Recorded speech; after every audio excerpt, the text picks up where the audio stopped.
Hello guys, তো দেখো এখন আমি একটু ভাত খাবো।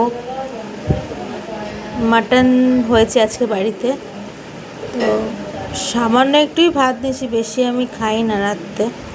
তো মাটন দিয়ে না রুটির থেকে না ভাতটা বেশি ভালো লাগে, তো একটু ভাতটাই নিয়েছি।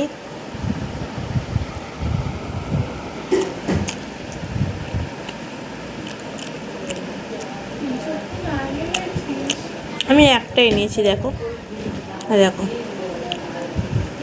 একটাই মাটন নিয়েছি আমি।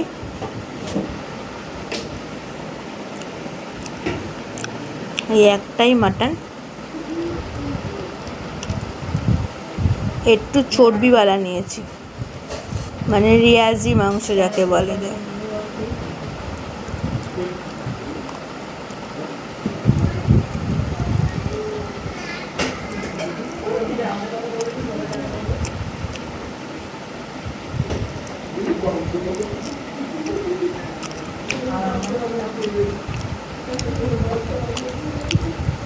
খুব সফট হয়েছে, দেখো মাংসটা এত সফট হয়েছে। আমি এক পিসই খাই, মাটনে বেশি খাই না। দেখো